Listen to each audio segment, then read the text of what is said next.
Saudara Tuhan, saya tahu bahwa kita sedang ada dalam masa-masa doa yang luar biasa. Bangsa ini masih perlu doa orang-orang percaya. Nah, peristiwa kenaikan Tuhan Yesus adalah peristiwa yang dirayakan mungkin tidak semeriah dengan Natal atau Paskah. Tapi kenaikan ini adalah sebuah janji yang besar sekali mengenai sebuah kedatangan Tuhan. Karena Tuhan berkata bahwa Tuhan pergi ke sorga, sediakan tempat bagi kita. Supaya di mana Tuhan berada, kita akan berada. Nah, saudara Tuhan, kita mengerti bahwa di banyak tempat, bahkan di negara-negara yang tidak Kristen sekalipun seperti Thailand dan Jepang, Natal dirayakan meriah sekali karena semua bisa dijual. Paskah adalah perayaan Kristen yang kedua yang meriah dan itu sudah kita rayakan di waktu 40 hari yang lalu. Kenaikan adalah perayaan yang mungkin tidak semeriah yang 3 berikutnya. Banyak orang bilang begini dulu sama saya, Bapak Ibu yang usianya sekarang sudah sekitar 45 ke atas, 45, 46, 47 ke atas. Dulu waktu kita masih kecil, Bapak Ibu pasti tahu. Natal itu 2 hari. Hari pertama, hari kedua ya. Ya. Kalau sekarang sudah enggak gitu.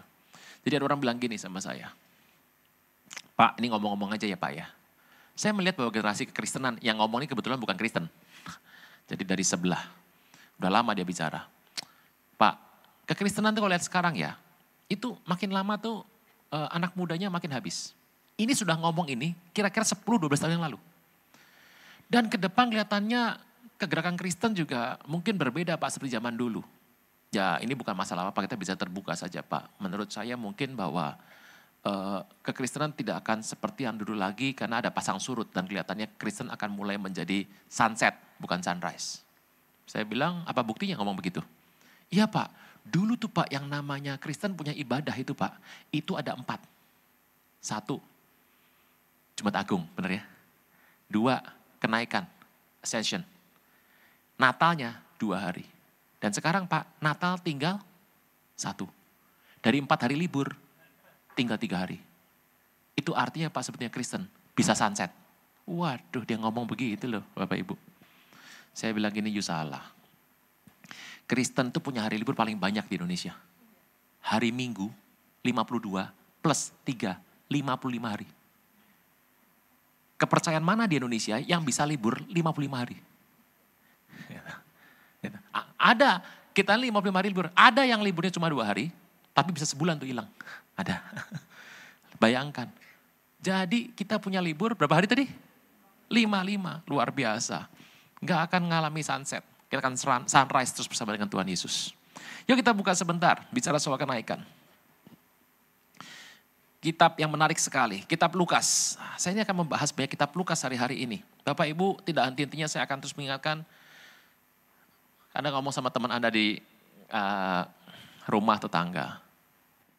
Bro, sis, Pak, ayo ke gereja. Ngapain ke gereja? Ya nyembah Tuhan supaya damai gitu hidup. Kita lagi masalah goncangan banyak. Di gereja juga ngapain? Nyembah Tuhan, nyanyi, kita senang-senang. Ya udah, ya ikutlah. Ya. Gerejamu gereja apa? Anda mau jawab apa Bapak Ibu? Itu yang gelap-gelapan itu loh. Nanti kalau pas khotbah terang gitu. Yang lompat-lompat itu kan enggak gitu. Anda harus menjelaskan sama orang di luar itu yang namanya kita ini gerejanya tipenya apa. Ini GBI City of Love. Dan ini dalam lingkup rayon 1F. Di bawah payung dari GB Ketut Subroto di mana Pak Niko menjadi gembala pembinanya. Dan gereja ini berafiliasi dengan yang namanya Church of God yang ada 185 negara di 185 tahun di 135 negara. Ini sudah besar sekali.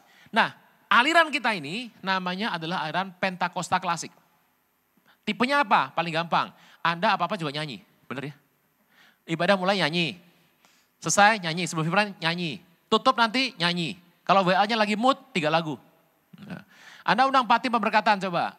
Ke rumah Anda, ke kantor Anda. Pasti nyanyi toh? Habis firman ngapain? Nyanyi. Sebelum makan doa toh? Kalau saya nyanyi sekalian. Gitu.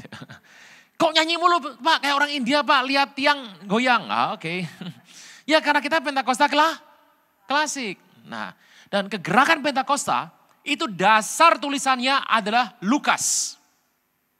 Dari kita membaca kitab Lukas kita tahu Lukas ini orang pinter, dia seorang dokter tabib dan seorang periset.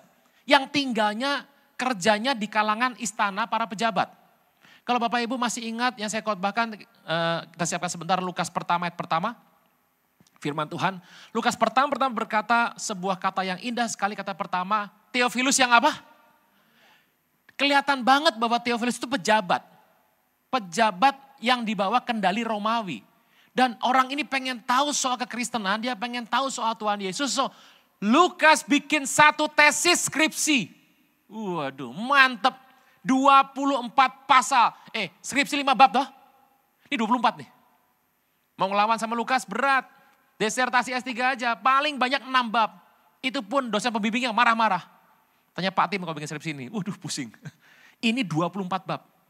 Dia tulis dengan rinci researchnya tentang kekristenan yang dimulai oleh Tuhan Yesus. Dan hasil dari Theophilus membaca kisah itu, kisah pertama ayat pertama. Alkitab berkata, kisah pertama ayat pertama. Boleh pasang? Tadinya dia panggil adalah Theophilus yang mulia. Kisah pertama ayat pertama, 2-3. Udah gak pakai yang mulia lagi. Ya toh? Hai bro.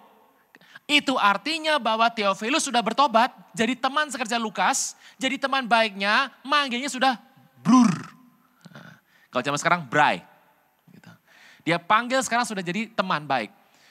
Lukas itu ditaruh Tuhan untuk pergi kepada orang-orang pejabat dalam sebuah pemerintahan orang Romawi. So banyak orang bilang gini sama kita hari-hari ini.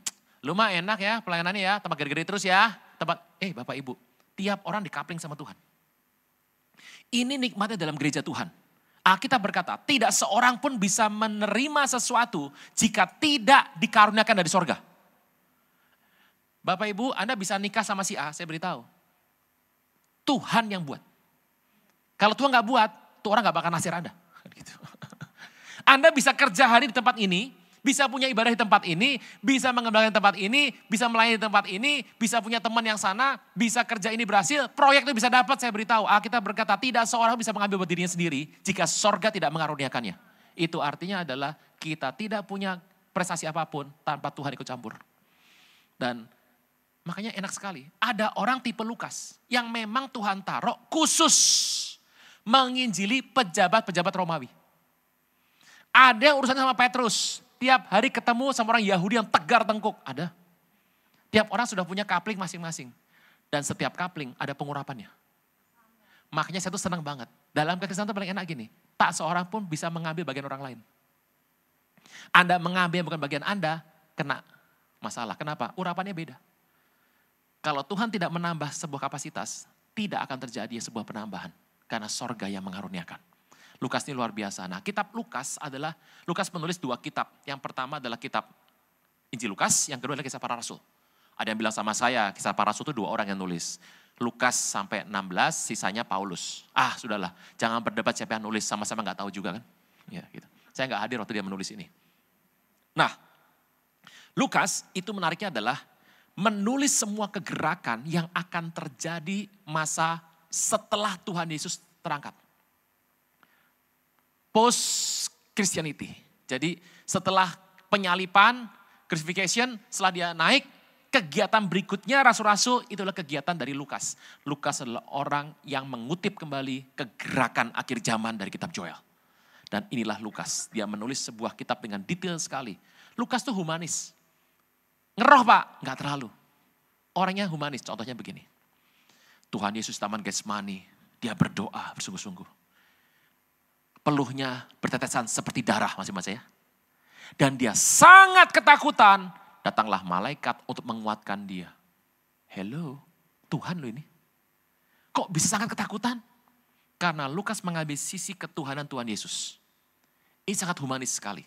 Dan ini yang menarik, Lukas menulis sebuah kitab sebagai penutup kitab Lukas yang ditulis pertama itu. Lukas 24. Kita lihat ayat ke-13. Nah ini. Kenaikan Tuhan Yesus luar biasa.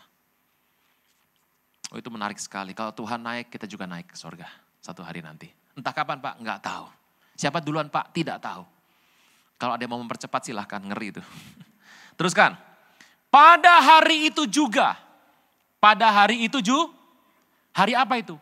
Hari Minggu. Waktu Tuhan Yesus hari itu juga. Itu hari Minggu waktu Tuhan itu bangkit. Ada 2 orang yang murid Yesus. ini pasti bukan dari City of Love. Pergi ke sebuah kampung bernama Emmaus. Kira-kira 7 mil dari Jerusalem. Emmaus, bersama saya, Emmaus. Emmaus artinya hot spring water. Pancaran air mata, air yang hangat. Ini kalau di daerah Jawa Barat apa namanya? Pemandian itu? Teater. Ya itu. Sering teater? Ngapain di rumah aja kan? Air panas jam sekarang gampang. Cuma gak ada belerangnya kalau di rumah. Kampung nama Emmaus. Semua nama di Alkitab, nama gunung, nama bukit, nama lembah, nama danau, nama sungai, nama orang, nama desa, nama kampung, nama kota, nama selat, nama tanjung, nama pulau, nama orang, angka di Alkitab, semua ada artinya. Emmaus itu artinya adalah hot spring water. Dan setelah ada kematian Tuhan Yesus, tidak ada pengharapan dalam kehidupan ini. Tiba-tiba 2 orang ini pergi ke Emmaus. Nyari apa sih? Hot spring water. Dia pengen cari sesuatu yang bisa menghangatkan rohaninya.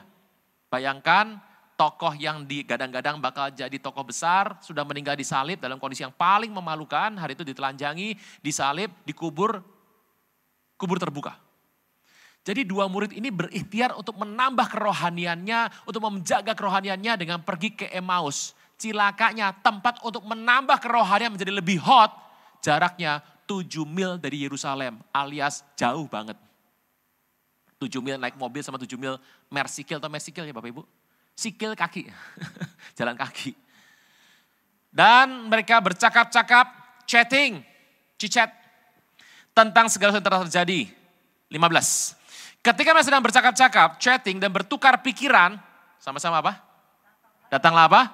Yesus sendiri mendekati mereka. Lalu berjalan bersama-sama dengan mereka. Gak kenal loh ini. Makanya Bapak Ibu begini. Kok bisa ngerti ini ya? Saya beritahu. Kalau sorga gak buka mata kita, gak akan paham. Tuhan datang bareng. Lah bayangin, ini 2 murid gak tahu siapa namanya nih. Itu tiap hari kumpul sama Tuhan Yesus, sebelahnya gak tahu. Saya ini lucu ya, pernah kejadian ini. Lucu sekali. Saya sedang duduk di sebuah rumah makan. Sama anak binaan saya. Itu di sebelah, itu cerita tentang si Aruna. Wih, ini orang cerita seperti dia adalah adik kandung saya. Betapa dia paham, itu si Aruna tuh begini. Itu meja sebelah tuh saya. Jadi yang ngedengar gitu, oh gitu, cerita. Hebat, lebih tahu dari saya lah pokoknya gitu. Terus saya jadi ngeliatin gitu. Waktu saya ngeliatin, dia membelakangi saya. Itu 2 orang tuh ngeliatin saya. Saya kan mulai berpikir, kayak pernah kenal di mana gitu ya. Lah lucu tuh, Bapak Ibu. Ini orang, bayangkan meja sebelah, cerita soal saya. Lah saya hadir situ, dalam hati gini, perasaan gue gak kayak begitu ya. Perasaan gak kayak begitu ya, ada loh. Memang orang sotoy ya, sok tahu. Itu banyak di muka bumi. Tolong mengerti, Charlie Chaplin pernah ikut lomba mirip Charlie Chaplin. Charlie Chaplin asli pernah ikut lomba mirip Charlie Chaplin, juara 2. Ayo, mau ngomong apa? Jangan-jangan Tuhan di sebelah kita. Ini siapa nih brewok nih? Bahaya. Lah ini sama ini kejadian nih ceritanya. Terus. Tetapi ada sesuatu yang menghalangi mereka sehingga tidak dapat mengenal dia. Yesus berkata kepada mereka, apa yang kamu perbincangkan sementara kamu jalan? Lagi ngomongin apa sih bro? Berhentilah mereka dengan muka suram. Namanya juga orang gak hot ya begini. Seorang dari mereka bernama Kleopas menjawab,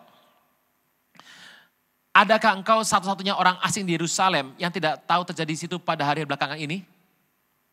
Katanya pada mereka, ada apa ya Bapak Ibu? Saya sudah berkali-kali melihat Tuhan itu belagak tidak tahu. Iblis, dari mana? Ya keliling-keliling tuh. Udah lihat Ayub belum? Ya sudah, jujur, saleh, takut sama aku menjauhi kejahatan. Bayangkan, saya mau tanya. Iblis lagi baik-baik. Tuhan nanya, yang tadi gara-gara siapa? 5.000 laki-laki ikut KKR belum makan. Anda tahu Yahudi, beda sama orang City of Love. Yahudi itu makannya kambing tiap hari, gak pakai sayur, gak pakai buah, gak pakai pecai. Gak pakai kakung ca. Orang makan kambing tiap hari, minumnya anggur. Darah tinggi naik semua itu. Sudah pernah ketemu orang darah tinggi, belum makan, pernah ketemu? Nah kalau ada, di rumah tangga sering ada yang marah-marah, kurang makan itu berarti. Orang Yahudi makan kambing tiap hari, belum makan 5.000 laki-laki, belum perempuan, belum anak-anak. Tuhan tanya, kamu harus kasih mereka makan. Ya murid-muridnya stres semua tuh. Alkitab berkata, Tuhan ingin menguji mereka. Saya baca di Alkitab, Tuhan tahu gak mereka ngomong apa? Tahu, Tuhan tanya, lagi ngomongin apa sih? Masa kamu gak tahu ada apa sih? Nah ini nih. Kristen harus mulai sadar yang begini-begini nih. Tuhan tahu, paling ngeri kan orang kayak gini. Dia jago, top, nanya-nanya. Gitu. Nih, saya kalau seminar banyak orang ketemu begini banyak.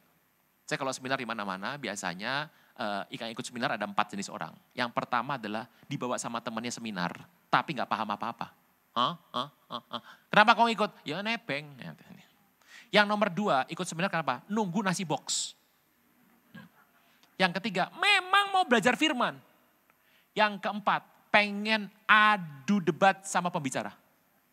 Ngadu ilmu. Petarung sejalanan. Ya. Tuhan tanya, yang begini hati-hati. Sudah, Anda berasa nggak? Ada orang sudah tahu terus nanya.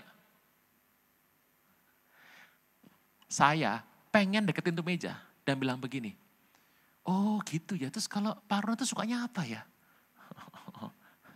Nanti dia cerita tuh. Lah orangnya di sini kok. Ada orang ngomong sama saya gini, Pak, dulu. Saya khotbah, selesai saya tanya, ini pendeta punya anak perempuan. Ketemu sama saya, kelihatannya ingin menikahkan anak perempuan sama saya. Kelihatannya. Dia tanya gini, Pak Rona, ya ngobrol. Bapak ini dari Jakarta kan? Iya. Oh saya dengar Bapak masih bujangan belum nikah ya? Sudah. Belum Pak, kan saya dengar Bapak masih bujangan belum nikah. Saya bilang, Pak, Bapak tanya sama saya, ini orangnya di sini. Saya belum nikah. Kata Bapak, sudahlah ini Pak cincinnya. Itu mah biasa kalau pendeta kemana-mana suka pakai cincin Pak, biar gak diganggu. Tapi kan saya ngerti Bapak belum menikah. Ya kan Pak, saya dari teman-teman Bapak belum menikah. Jadi saya ini punya anak perempuan. Pak, saya sudah menikah Pak. Saya cerita sama istri saya sampai ketawa-ketawa loh. Lalu saya bilang, Pak saya ini depan Bapak nih loh. Saking ngototnya, mungkin, udah gitu saja. Banyak orang begitu tuh, sudah ketemu yang asli masih tanya yang kejadian. Apa yang terjadi dengan Yesus orang Nazaret, seorang nabi yang berkuasa dalam pekerjaan dan perkataan dari Allah depan seluruh bangsa kami. Tapi imam kepala dan pemimpin kami telah menyerahkan di dalam untuk dihukum mati dan telah menyalibkannya. Padahal kami dahulu mengharapkan dia yang datang untuk membebaskan bangsa Israel. Tapi sementara telah lewat 3 hari sejak semuanya terjadi. Telah lewat 3 hari. Jadi saya tadi bilang pada hari itu hari apa? Minggu. Telah lewat berapa? 3 hari. Jadi kejadiannya hari apa? Ulang. Ini hari Minggu ya toh. Dikatakan telah lewat 3 hari. Berarti kejadian itu hari apa? Kamis. Kamis meninggal, Jumat, Sabtu, Minggu. Kalau Jumat meninggal, Jumat, Sabtu, Minggu, Senin deh. Jadi Tuhan bangkit hari Senin gitu ya. Bapak Ibu hati-hati. Pencatatan Yahudi menyatakan bahwa sebetulnya yang namanya Kamis Putih itulah Paskah. Jadi Kamis Putihnya itu orang Katolik itu Paskah kita. Jumat Agung itu roti tak beragi. Nah kita ubah jadi Jumat, tetapi udahlah dalam Tuhan semuanya agung, udah gitu saja. Mau Kamis Agung boleh, Jumat Agung boleh. Tetapi beberapa perempuan dari kalangan kami telah menunjukkan kami pagi-pagi buta, mereka pergi ke kubur, tidak menemukan mayatnya, mereka datang dengan berita bahwa telah kelihatan pada mereka malaikat-malaikat mengatakan bahwa ia hidup. Beberapa teman kami telah pergi ke kuburan dan mendapati bahwa memang benar kata perempuan-perempuan itu, tapi dia tidak mereka lihat. Ia berkata kepada mereka, hai kamu orang bodoh, betapa lamban hatimu sehingga kamu tidak percaya segala sesuatu yang telah dikatakan para nabi. Bukankah Mesias sebenarnya semuanya itu untuk masuk dalam kemuliaannya? Lalu ia menjelaskan kepada mereka tentang apa yang tertulis tentang dia dalam seluruh kitab suci, mulai dari kitab Musa dan segala kitab Nabi. Ayat 28. Mereka mendekati kampung yang mereka tuju sama-sama. Lalu Tuhan apa? Ini. Kita penuh dengan cerita seperti ini. Tuhan berbuat seolah ingin meneruskan. Masih ingat gak waktu Tuhan bertemu dengan Kain habis membunuh Habil? Kain, di mana adikmu? Tuhan tahu gak sudah meninggal adik Habilnya? Sudah. Kenapa nanya? Paling gak enak ada orang nanya mau nguji tuh. Berasa tuh Bapak Ibu? Anda bikin kerjaan proyek gagal. Terus bos bilang gini, bagaimana proyek hari ini? Serem gak? Nah itu dia, Tuhan sering begitu. Tinggal bersama dengan kami sebab hari telah menjelang malam dan terbenam. Lalu masuklah ia tinggal bersama dengan mereka. Waktu ia duduk makan dengan mereka, ia mengambil roti mengucap berkat, memecah-mecahkan dan memberikan kepada mereka. Ketika itu apa? Nomor 1 dalam kisah ini, kubur telah terbuka. Open tomb. Kubur Tuhan Yesus itu batunya beratnya 2 ton. Kayak tablet loh. Tablet itu bukan handphone ya. Tablet obat lah. Zaman sekarang kalau ngomong tablet tuh ingatnya handphone. Kalau dulu tablet tuh minum obat. Itu beratnya 2 ton. Diameternya 2,5 meter.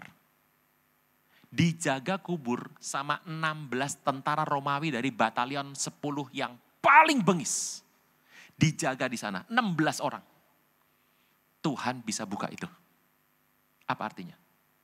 Dalam Yesus dia sanggup membuka sumbat-sumbat kehidupan kita. Pak, kok ini mampet ya? Kiri mampet. Ingat Paulus gak? Saulus, mengapa engkau menganiaya aku? Sukar bagimu menendang ke galah rangsang. Galah rangsang itu perik. Logam yang ada durinya. Atau kayu ada durinya. Dipakai buat apa sih? Kalau binatang itu ke sana, nancep, dia gak ke sana lagi. Bapak Ibu Anda tahu bahwa gajah itu diikat pakai rantai kan? Kita semua paham itu rantai sama gajah. Di begini juga lepas kok. Tapi kenapa gajah gak pernah lepaskan rantai? Dari kecil dirantai. Karena dia coba 4 kali gak lepas. Sampai gede dia berpikir dia gak bisa lepas. Banyak orang sudah kebiasaan, akibatnya apa? Dia berpikir itu akan rutin seperti itu. Gajah sama rantai, tarik juga lepas. Itu Paulus waktu dia jatuh buta. Anda pikir dia cuma diam gini? Enggak. Dia ambil pedang, dia buta, dia ngamuk, dia tebas semuanya. Kayak Jasun Tolyongto itu loh. Koping Ho kalau nonton itu. Dia ngamuk pakai pedang. Tuhan bilang, Saul mau apa? Sukar bagimu menendang ke galah rangsang atau perik. Pernah ngalami dalam hidup ini? Kesana mentok, sini mentok, sono mentok, sono mentok. Itu artinya Tuhan mau bicara. Kristen tuh harus tulus makanya. Saya tuh berasa gini. Sekali mentok, terobos. 2 kali mentok, cek kembali strategi atau planning. Atau yang kita buat manajemennya. 3 kali mentok, Tuhan mau bicara. Nah, gitu. Pak, saya sudah 10 kali mentok, tobat. Gitu. Open tomb. Yang pertama, kenaikan Tuhan, sambungan dari peristiwa kebangkitan Tuhan. Berkat yang pertama Tuhan mau kasih adalah bagi orang yang dekat sama Tuhan. Sumbat kuburnya terlepas. Open tomb. Nomor 2, ayat 31. Ketika itu apa? Terbukalah dan mereka mengenal. Tetapi ngapain Tuhan? Lenyap. Nomor 2. Berkat nomor 2 adalah Tuhan itu membuka mata, open eyes. Supaya apa sih? Supaya kita tahu Tuhan sedang bekerja apa. Bapak Ibu, ada orang begini, ada peristiwa. 2 orang peristiwa yang sama. Ini Tuhan lagi bekerja nih. Saya masih ingat dulu, hampir 20 tahun lebih. Di mana-mana pendeta, tuh musuhnya pendeta, kan gitu ya. Iya dong, kalau pendeta musuh sama jemaat mah kebangetan gitu. Saya gak bilang saya benar ya. Saya salah. Tapi menurut saya salah, teman saya juga salah gitu loh. Tapi entah kenapa yang disangsi saya. Dan saya nggak rela, nggak terima bahwa menurut saya terlalu berat. Kayak Kain kalau ngomong gitu, terlalu berat bagiku kan gitu. Saya nggak bilang saya benar, saya salah. Tapi yang sono, ini yang saya nggak paham. Manajemen Tuhan itu kita nggak gampang paham loh Bapak Ibu. Yang salah nggak kena sanksi, yang benar kena. Masih ingat yang namanya Harun? Yang melepaskan bangsa Israel menyembah golden calf. Lembu emas, siapa? Harun. Disangsi nggak? Enggak. Yang mengata-ngatai Musa gara-gara menikah sama perempuan Afrika Kush siapa? Miriam dan Harun. Yang kena kusta siapa? Miriam. Harun kena nggak? Enggak. Nggak ngerti kita manajemen Tuhan seperti itu. Nah, kapan-kapan saya khotbahkan nanti. Kalau pas ada waktu lagi sebelum Tuhan datang. Kan gitu. Bapak Ibu, saya nggak bilang saya benar, tapi menurut saya dianya makin dipromosi, sayanya makin sanksi. Orang tuh paling gak tahan gini loh, lihat musuh diberkati. Kan SMS, senang melihat orang susah, susah lihat orang senang. Kan gitu. Saya tahu lah Bapak Ibu, kalau Anda punya musuh gak suka sama Anda, sering ngejahatin Anda, tiba-tiba dia ngalami musibah, Anda pasti bilang gini, kasihan ya, dalam hati. Iya tuh. Jangan ngaku Bapak Ibu gak enak, ketawa saja, jangan angkat tangan. Itu saya lihat, lah kok makin dipromosi, wah gak tahan saya. Teman saya udah bilang, udah ampuni saja, enggak bisa. Dalam kondisi saya marah segala macam, saya enggak bisa doa lagi, nyembah sudah susah, baca firman sudah formalitas, doa pun formalitas. Satu hari dari firman disampaikan firman oleh hamba Tuhan, saya kena, saya belaga enggak tahu, baca firman ngerti, saya juga belaga enggak tahu. Teman saya sudah ngomong sama saya enggak tahu. Dan ingat Tuhan kalau tegur kita macam-macam. Pertama Tuhan tegur dari firman. Pernah baca firman tertegur? Ya. Nomor 2, pernah enggak Bapak Ibu, Anda punya masalah, pendeta ngomong tiba-tiba negur Anda? Lagi ngomong ke sini, tiba-tiba ke sana. Des di hati. 2, 3. Pernah nggak teman Anda ngomong sama Anda, negor Anda?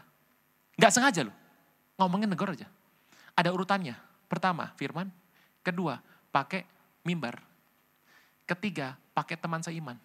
Yang keempat, orang dunia. Masih mentok. Banjir bandang. Gempa. Saya kesel sekali ketama tuh orang makin dipromosi, kenapa saya makin turun begini. Saya kesel sekali kenapa dia makin dipakai oleh Tuhan, saya semakin disingkirkan. Saya kesel sekali, saya bilang gak doa, formalitas semuanya. Gak pernah damai hidup saya. Dan setelah berapa kali kejadian, teman sudah bilang ampuni, kamu tuh ampuni. Ini sudah gua nih ngomong sama lu nih. Kalau kamu masih belum juga, berikutnya ada orang fasik, berikutnya gempa. Terserahlah biarin. Satu hari saya masih ingat, saya lagi duduk. Saya ngekos waktu itu. Saya lagi di depan firman nih. Sambil teringat dengan teman saya. Depannya firman nih. Tiba-tiba saya bilang gini, Tuhan kenapa kok gak adil? Apa kerjamu di sorga? Bayangkan, Tuhan kok gak adil? Apa kerjamu di sorga? Yang jawab siapa tahu? Teman sebelah. Di kamar sebelah. Nyetel lagu. Lagunya bilang gini. Have I told you lately that I love you? Have I told that no one else above you? Take away my sadness, fill my life with gladness. Is my troubles that what you do? Memudahkan hidupmu itu kerjaku. Memudahkan hidupmu itu kerjaku. Tuhan, apa kerjamu di sorga? Memudahkan hidupmu itu kerjaku. Yang negor saya, Rod Stewart. Saya tanya, Tuhan apa sih kerjamu di sorga? Masa gak lihat hambamu begini? Ke promosi orang, apa kerjamu di sorga? Is my troubles that what you do? Begitu saya dengar Rod Stewart yang negor, saya ingat. Level berikutnya, gempa ini. Saya langsung berlutut tuh di kamar. Tuhan ampuni hambamu. Open eyes. Mata kita akan melihat perkara-perkara orang gak lihat. Ada orang bilang gini, ini bakal kejadian nih. Lu tahu dari mana lo, feeling-feeling. Orang kalau ngerti-ngerti aja. Ada sama-sama kejadian kerusuhan, ada sama-sama kejadian ekonomi krisis. Yang satu berkata ini mah Tuhan punya rencana. Ada yang bilang gini, itu biasa siklus, kan gitu. Karena Tuhan biasa membuat perkara besar yang disembunyikan dalam perkara sehari-hari. So, berkat yang kedua adalah open eyes. Teruskan. Ciri open eyes apa ya? Hati berkobar. Maka kalau Anda dengar suatu peristiwa, dia cuma di sini, di ibadah manapun dengan firman. Kan Bapak Ibu gini loh, Anda gak berharap yang terjadi bahwa setiap kali ke gereja ada dilawat rebah. Lah kalau Anda semua segini, nyanyi, how great is Allah, kubrak. Saya mau khotbah siapa? Bapak Ibu bangun. Saya pernah ibadah tuh, itu gereja gak tahu apa tuh, aneh tuh gereja. Itu kalau lagi penyembahan, itu semuanya begini, rebah, guling-guling. Terus bilangnya bilang gini, kami mengundang hamba Tuhan. Lah mau khotbah apa? Rebah semua, yang duduk tinggal 3 orang. Di bawahnya mbah Tuhan, teriak-teriak. Waduh dalam hati, aduh Tuhan, ini mereka ngomong apa? Dan sebelumnya banyak bilang gini, mari kita berenang dalam spirit. Wah. Jadi ya saya harus terbiasa bahwa denominasi itu beda-beda. Tapi hari itu adalah hari yang paling terberat buat saya, kenapa? Mau khotbah apa? Orang aja belum sadar kok. Antara mau tidur terus sama gak sadar tuh gak jelas. Ciri Anda ke sana, tiba-tiba hati berkobar. Tuhan hadir. Mau Anda rebah kayak nggak rebah, tapi hati kita berkobar. Dan saya percaya, tiap orang berkobar tergantung kebutuhan. Yang keluarganya baik-baik saja, dikotbahin keluarga, santai. Tapi lagi masalah keluarga, pas dikotbahin, hati berkobar. Dikotbahin persepuluhan ada yang santai, kenapa? Selalu setia. Ada korban persepuluhan, sakit hati. Nah itu, berkobar hatinya. Gitu. Gitu. Teruskan yang ketiga. 3, ayat 32. Kata mereka, nah ini. Bukankah harta berkobar-kobar ketika berbicara dengan kita di tengah jalan ketika ia menerangkan apa kitab? Makanya Bapak Ibu, kenapa kita harus sering hadir dalam sebuah ibadah 52 kali seminggu ditambah ibadah tengah minggu, ada women, ada apalagi di sini banyak acara. Sebetulnya cara paling baik ngetes hati. Nomor 1, open cum. Nomor 2, open eyes. 3, open heart. Tuhan tuh membuka hati kita. Saya tuh kalau ngetes, ini tipikal saya. Jadi Bapak Ibu boleh ikut, boleh tidak. Karena ini tidak dari firman Tuhan, tapi adalah sebuah pola saja saya pakai. Kalau saya pengen ngetes apakah saya itu sudah benar di topik apa belum, saya ibadah dengan tematik itu. Tuhan, apa saya itu udah benar ya memberikan persembahan? Kalau pas ada pendeta khotbah persembahan, saya cuma begini. Berarti udah benar. Tapi kalau Anda ikut khotbah, duar di hati, ada yang gak beres. Pak, saya 52 kali ibadah, duar terus Pak. Wah. Nah, itu. Hatinya remuk itu namanya. Ya, itu. Open heart dalam hati kita. Waktu kita mendengar kitab, makanya perlu mendengar kitab suci setiap hari. Atau Anda mendengar kitab suci. Dar, ada yang gak beres.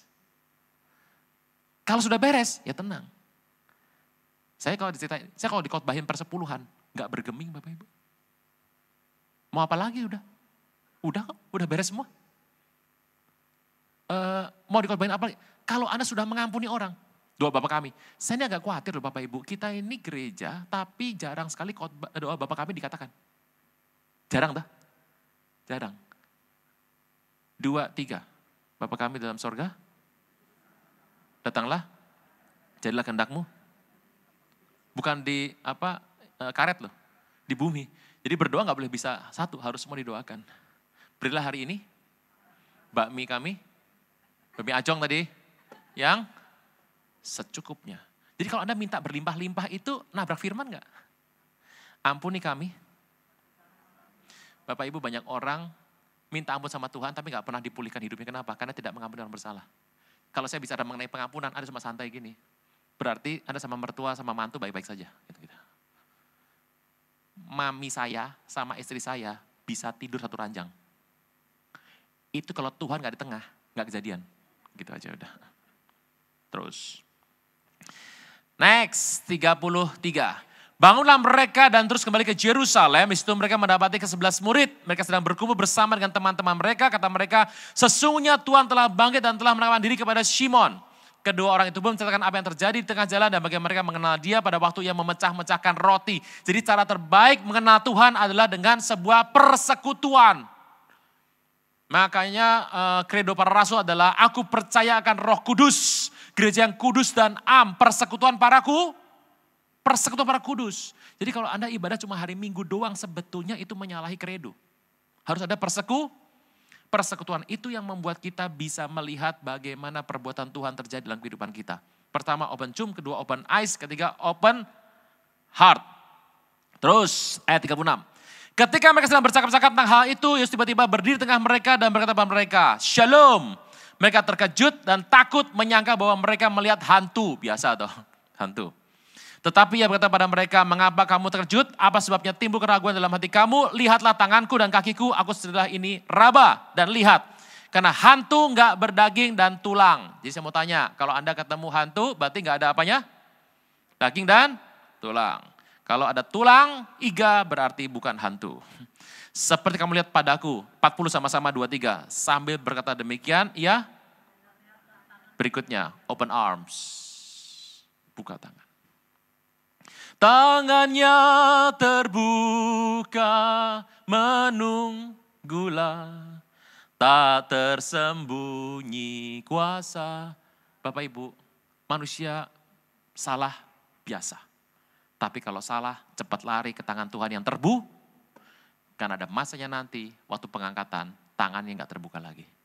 Karena datang sebagai raja untuk menghakimi yang hidup dan yang mati. Kan gitu, kehidupan Rasul.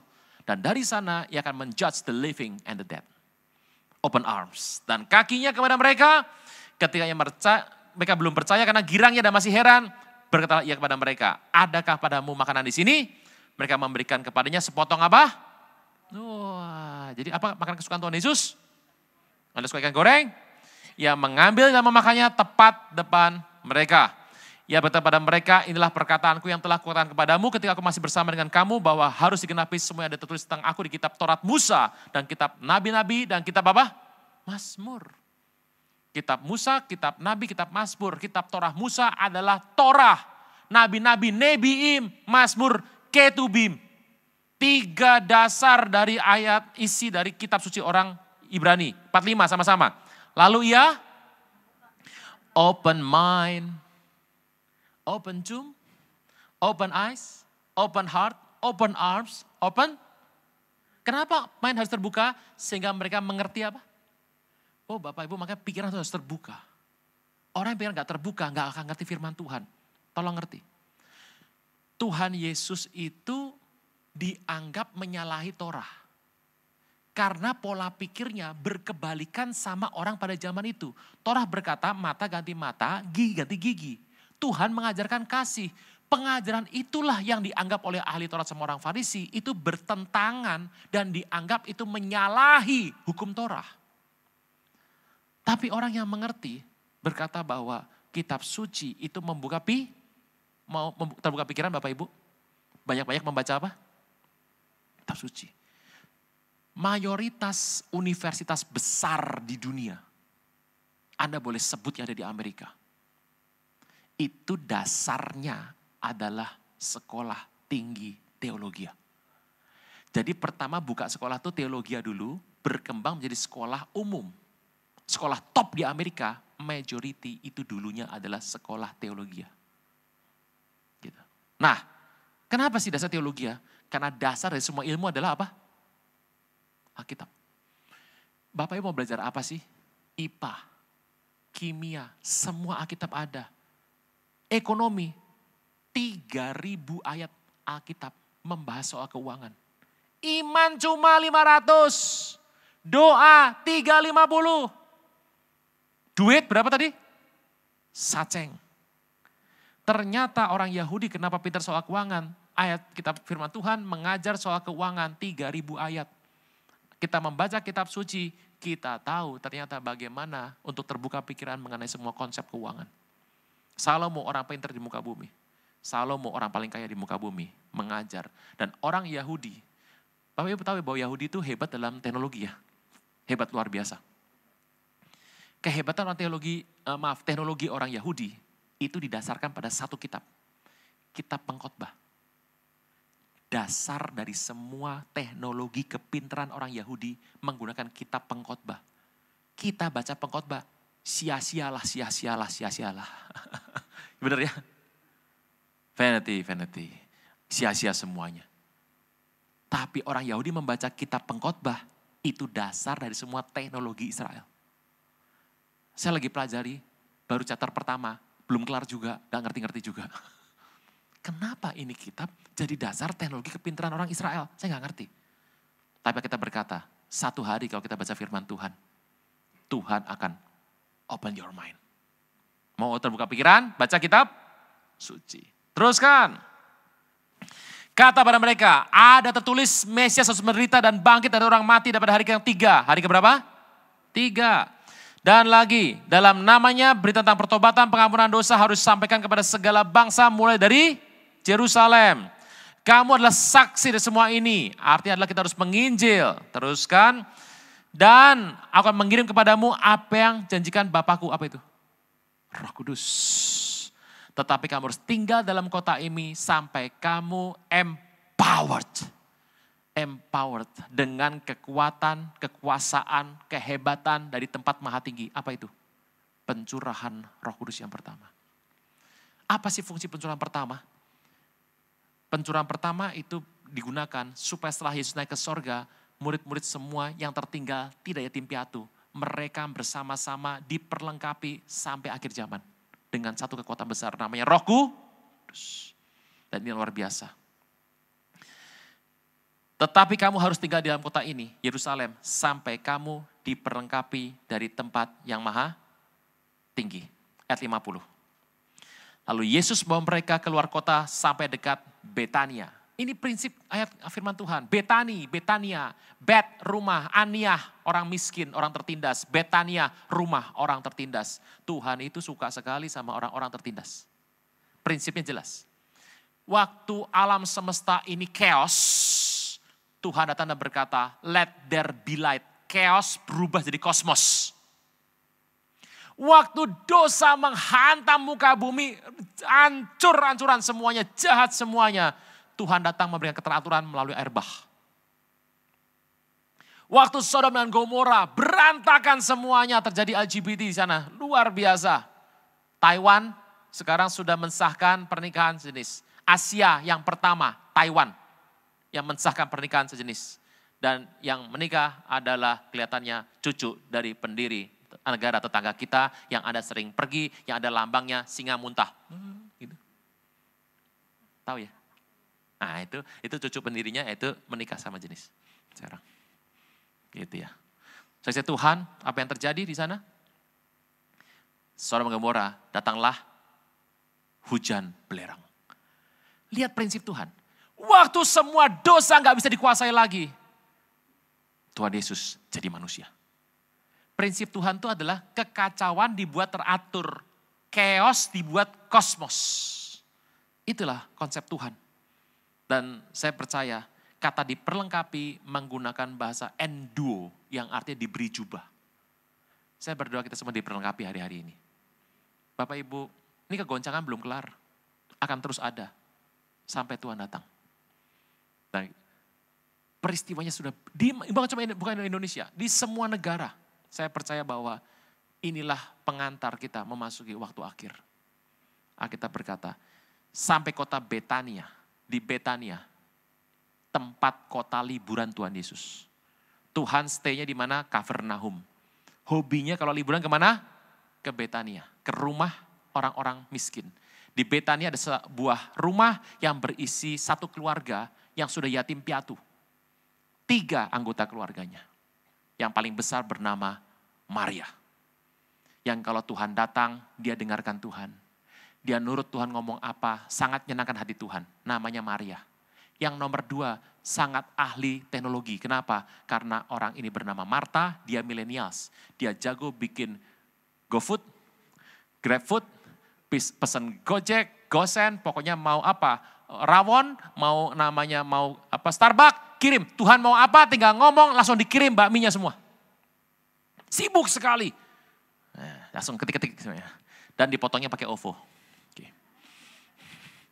Yang ketiga, seorang laki-laki bernama Lazarus. Hampir gak pernah hadir kalau Tuhan datang dan berkhotbah. Dia hobi di kamar, dia main game Mobile Legends. Oke. Makanya Lazarus meninggal duluan kan gitu. Tuhan datang ke Betania. Di situ ia mengangkat tangannya dan memberkati mereka. Open heaven. Open tomb. Open eyes, open heart, open arms, open mind, open heaven. Sorga terbuka. Waktu Tuhan mengangkat tangan, sorga terbuka. Lihat prinsip firman Tuhan. Kematian Tuhan Yesus itu penting sekali. Alkitab berkata bahwa adalah lebih penting aku meninggalkan kamu. Aku kembali kepada Bapa supaya dia mengutus siapa? Roh Kudus. Supaya engkau dan saya diperlengkapi yang kuat masalah tinggi, maha tinggi. Terus, ketika sedang memberkati mereka, ia berpisah dari mereka dan terangkat ke sorga. Mereka sujud menyembah kepadanya. Mereka pulang ke Yerusalem dengan sangat bersuka cita, mengucapkan hal-hal puji-pujian. Mereka senantiasa berada dalam bait Allah dan memuliakan Allah. Open mouth. Buka mulut menginjil. Lihat urutannya Tuhan kasih dalam berkat hidup ini. Kubur terbuka. Orang yang sumbatnya dibuka sama Tuhan. Matanya melihat perkara-perkara sorgawi. Hatinya bisa ngerti Tuhan maunya kemana. Dan dia menerima tangan terbuka, tempat dia bisa datang sama Tuhan kapanpun dia perlu sesuatu. Pikirannya terbuka mengenai semua peristiwa yang ada di muka bumi ini. Dia menerima banyak. Saya kalau ngeliatin orang berdebat soal firman ya, saya mikir kadang-kadang, ini benar, tapi apa yang salah? Karakternya ngotot. Gitu. Gak tahu sekarang ada ilmu dari mana, yang salah lebih ngotot, bener ya? Itu saya gak ngerti, itu sejak tahun berapa gak jelas itu. Siapa yang ngajarin, saya gak ngerti. Tapi katanya yang salah harus lebih ngotot, apa? Supaya kelihatan benar. Lama-lama orang bikin benar harus ngotot. Kan gitu. Berikutnya, setelah pikiran terbuka, orang seperti ini hidupnya akan mengalami sorga terbuka. Ini urutan ini tidak dapat dilongkap. Harus terbuka dulu sumbatnya oleh Tuhan kasih karunia. Matanya baru ngeliat, oh ini toh Tuhan. Hatinya mulai terbuka menerima rencana Tuhan. Gak gampang loh. Tangannya mulai terbuka untuk dia menerima sebuah rencana Tuhan, sebuah proyek Tuhan, keinginan Tuhan. Pikirannya terbuka. Karena orang pikiran gak terbuka, susah ngerti. Sorga terbuka. Dan terakhir, kalau sudah terjadi, urapan turun. Tugas engkau dan saya, terbukalah mulut kita. Untuk memuji Tuhan dan menginjil. Saya berdoa bahwa berkat Tuhan seperti ini, 7 berkat ini kita boleh alami. Makanya kalau di kantor, dalam usaha, kadang kalau ada perkara yang gak enak, saya selalu bilangnya Tuhan. Ini perkara terjadi, saya gak bisa nerima. Tuhan, buka pikiran saya supaya ngerti ini apa toh. Open mind itu penting supaya engkau dan saya tidak gampang ditipu orang. Open heart penting untuk Anda bisa menerima orang yang salah. Makanya dalam hidup ini yang didoakan. Kalau ini didoakan, sejahteralah hidup kita. Jadi kita gak perlu takut apapun ke depan. Bapak Ibu orang bilang gini, kalau kamu gak bikin begini, Bapak Ibu ini revolusi industri keempat. Industri 4.0, revolusi industri keempat yang ditandai nanti dengan munculnya 5G. Handphone saya itu, tadi Pak Tito tanya, masih dipakai Pak? Masih 16 tahun. Itu 2G. Gitu. Tak dapat disadap. Mau ngomong apa santai gitu. Handphone Anda semuanya. Apalagi Anda punya Facebook. Ini ngomong terus terang aja. Kan Anda punya kamera depan toh. Apalagi komputer. Televisi Anda tergabung dengan wifi. Oke, Anda punya Facebook di sana. Ya, tolong ngerti. Itu TV di kamar Anda. Ngadep ke Anda. Anda mandi, keluar, pakai anduk, gini-gini. Itu dia bisa nonton Anda itu. Anda kan gini baca nih. Itu kamera depan Anda, kalau Anda punya aplikasi tertentu, itu nonton Anda terus tuh. Wajah Anda dipetakan semuanya, yang Anda 10 years challenge ikut, 10 years challenge. 2009 masih culun, gemuk. 2019 nge-gym. Wih bangga banget, lebih muda, 10 tahun tuh bangga, langsung foto.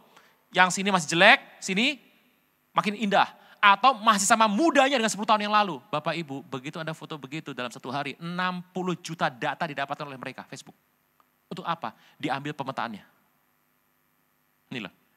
Sininya metriknya. Oh tapi tenang Pak, saya kok Korea operasi ini Pak, dipotong Pak, dipotong ya. Biar gak cabi Pak, dipotong ini. Biar kempot. Ini. Saya beritahu, ini semua difoto semua. Dia mengambil wajah Anda di metrik semua. Kenapa? Ke depan nanti untuk masuk akses keuangan itu menggunakannya diri kita. Entah pakai sidik jari, entah pakai retina mata, entah pakai wajah. Mata bisa pakai softland, tutup. Sidik jari bisa ditutup. Kalau Anda geradakan jarinya, nggak bisa passing juga. Tapi kalau sudah muka begini, Anda operasi sini, nggak mungkin ada orang bisa operasi tengkorak tuh nggak mungkin. Gitu. Berubah semua tuh. Sininya kempot, sininya maju. Waduh kembali zaman apa? Neanderthal. Gitu. Zaman Homo erectus. Gitu. Nah, diambil. Hati-hati sekarang. Industri 4.0 dengan 5G. 5G sekarang, Anda di Jakarta, kebaring sakit di operasi. Mesinnya datang nih, truk masuk. Yang operasi dari Jepang. Nggak ke Indonesia, di sana aja. Mesinnya di sini, dioperasi. Jangan sampai wifi-nya berebet. Nah itu problem kita itu. Kalau berebet, game over. Gitu. 5G, kecepatan luar biasa. Dan anak-anak muda sekarang suka nonton apa? Avenger? Oke. Mengunduh filmnya. Itu 2 jam lebih. Cuma 3,6 menit. Anda sekarang kalau ngunduh, kan suka gitu kan. Daripada nunggu mahal, cari yang murah toh. Di angka 21 kan gitu. Kalau Anda nggak tahu ini berarti Anda sudah cukup tua. Sebetulnya. Nunggu, nggak kapan keluarnya. Ya, sekarang 3,5 menit jadi. Dan kecepatan 5G akan menyapu dunia. Dan saya beritahu, 5G membuat tubuh Anda tidak bisa mengatasi bakteri dan virus. Drop semuanya. Tekanan darah begini. Kesuburan semua begini. Habis semuanya. Itu 5G. Dunia akan pakai. Siapa yang pakai pertama nanti? Teknologi ini dari barat. Negara yang pertama yang pakai kawan adalah Asia. Kitalah targetnya. Semua kita akan pakai seperti ini. Dan itu membuat kita gak paham Tuhan. Usaha biasa, kelibas sama model begini, ada yang bisa banting setir. Ya kalau Anda usahanya masih kayak misalnya makanan, sembako masih aman. Bayangkan itu yang jual toko-toko kemudian berubah jadi online. Itu kalau gak cepat berputar, rusak semuanya. Bapak Ibu, sama-sama usaha, Anda kan sering lihat tuh Bapak Ibu, sama-sama buka toko sembako. Buka sama, tutupnya sama, harga sama, diskon sama, mereknya sama, baunya pandan sama. Berasnya namanya Ratu Lele. Bukan Rojo Lele. Itu sama, harga sama, diskon sama, tutupnya sama, yang jual kembar mukanya sama. Ibadahnya sama, sama-sama di City of Love. Dan kuliah angkat berasnya, baunya sama keringatnya. Itu beras yang bajak sapinya mukanya sama. Saya mau tanya, kenapa toko ini rame, sana sepi? Pernah lihat ini ya? Sama-sama buka usaha, barang sama, sini rame, sana sepi. Orang dunia bilang apa? Kurang sajen. Orang Kristen bilang apa? Kurang urapan. Saya bilang, tergantung kasih karunia. Sama nih, kalau favor Tuhan turun di sini, ini akan maju. Ini goncang sama. Ada yang goncang kerjanya masih kerja lama, tipe lama kerja. Ya eksis kok. Ada yang kehabis semuanya. Tergantung favor Tuhan. Dan saya berdoa, 7 berkat ini yang menjadi dasar kehidupan pelayanan kita. Semuanya karena anugerah Tuhan. Tidak seorang pun bisa mengambil buat dirinya sendiri jika sorga tidak mengaruniakannya. Open cum, kubur terbuka, mata terbuka, hati terbuka, tangan terbuka, pikiran terbuka, langit terbuka. Dan sejak itu Tuhan minta kita menjadi saksi Kristus. Mulut yang terbuka memberkati banyak orang. Kita bangkit berdiri.